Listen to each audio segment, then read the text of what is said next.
Hey y'all. Today I wanted to talk about the concept of being behind. This is something that so many parents get worried about when they first start homeschooling or thinking about homeschooling.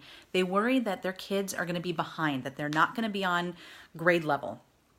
And this is something that can be kind of hard to wrap your brain around when you have been in the public school system, or I shouldn't even say public, just the conventional school system, the typical classroom, setup and curriculum and grade levels and all that kind of thing.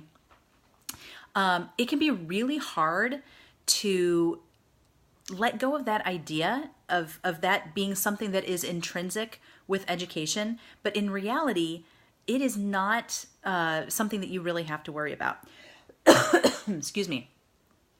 So when we talk about grade level, hey, Loida, when we talk about grade level, we're talking about something that is, believe it or not, 100% arbitrary. There is absolutely nothing in your child's development that requires them to know how to read, in first grade. There is absolutely nothing in their development that requires them to know American history in fifth grade. There's nothing in their development that requires that they be able to do multiplication in third grade, okay? In order to have standardized curriculum, standardized education, standardized classrooms, which is what we have in conventional school systems, they have to set certain standards and say, okay, everybody's going to do this at this time.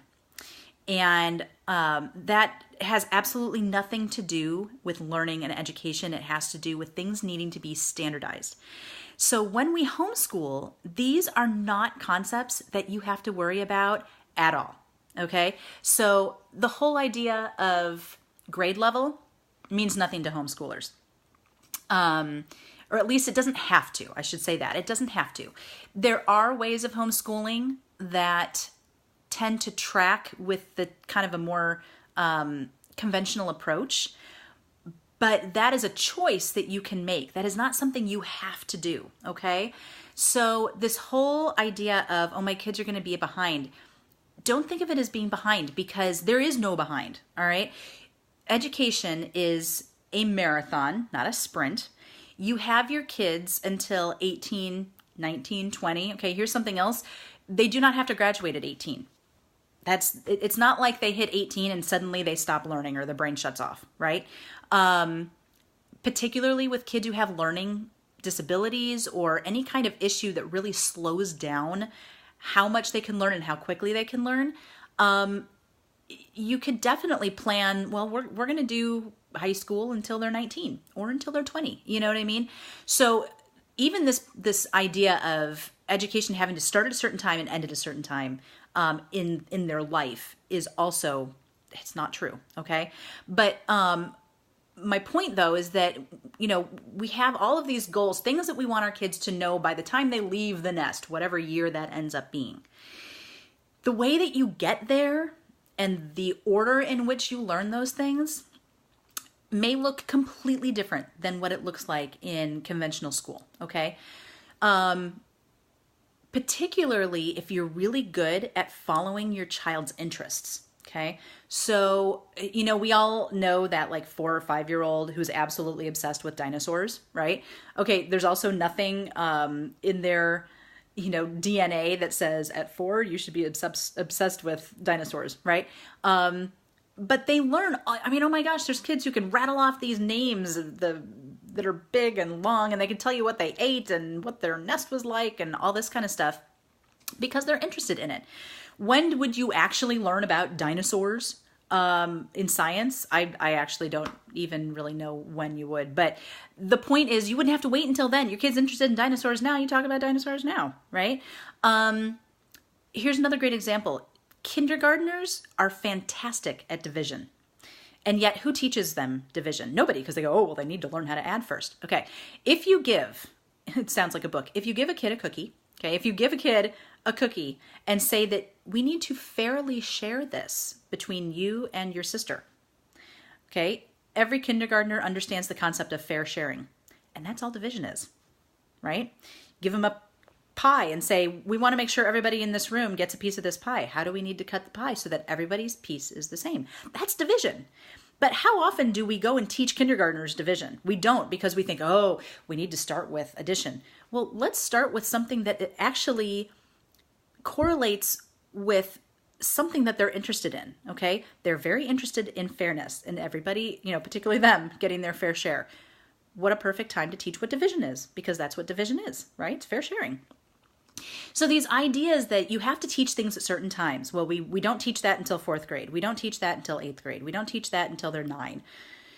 These are things that happen in standardized education because education in a classroom has to be standardized. When you are homeschooling, that is not your concern, okay? Your concern is teaching your children everything that they need to know by the time they leave the nest, and you can do that whenever you want to, okay? So this whole idea of worrying about your child being behind, I want you to release that and not worry about that, because what that's going to do is stress you out, and that in turn is going to stress your kid out, because you're going to get hung up on, we need to finish this, we need to get this done, we need to move on. Oh my gosh, we're not keeping up with the curriculum. Okay. No, you teach at whatever pace your child works at. And if your kid is super interested in, China, then why on earth would you beat them over the head with, Africa? I mean, just because your curriculum says do this year doesn't mean you have to do it. You do not have to be a slave to curriculum, and you do not have to be a slave to these ideas of we have to teach this here and we need to teach this here. Now, of course, the one caveat is occasionally you will live in a state, or states will have a law that you have to teach certain things at certain times. You always have to know your state law, and you need to know, kind of those lines that you need to color in. I hope that makes sense. But that, again, that is not a homeschooling issue. That's a law issue. That is, quite frankly, lawmakers not having any understanding of what true education looks like. So that's another reason that you want to make sure that you are, that you're active in whatever organizations in your state are working to keep homeschoolers free and get as many freedoms for them as possible. Because when you allow lawmakers to tell you how to homeschool, you lose the essence of homeschooling, which is freedom, okay? So we need to make sure that we are paying attention to the pace that our children are learning at. We want to make sure that they are moving forward. We don't want them to be stagnant, right? But this whole idea of, oh, they're going to be behind, don't let yourself get caught up in that. And whatever you do not allow them or yourself to compare them to what other kids their age are learning in school. It will drive you both crazy. You need to keep reminding your child and yourself, we're all moving towards the same end goal. We're just all taking different paths to get there. It doesn't matter if little Susie down the street, who's the same age as your child and in the grade that your child would be in if they were in public school, is learning XYZ in math this year and your child isn't. Who cares? You're using a different curriculum. There are other schools that are learning different things than what that child is learning at that grade, okay? It's not like every school across the country in 3rd grade learns this and in 4th grade learns this, okay? So give yourself that freedom and that grace and that that flexibility by letting go of this behind idea. Forward motion. You want forward motion. That's what your concern should be. Are we moving forward? Is my child progressing? But this whole idea of being behind other kids or behind where they would be in public school is not your standard. It is not what you're measuring yourself against. Okay? I hope that that is encouraging. I hope that gives you a sense of freedom. I hope that allows you to kind of let some of that fear go about fears that you may have about taking on your child's education, and allows you to feel a little more excited about that adventure. All right. Hope you guys have a great night. Thank you so much for watching.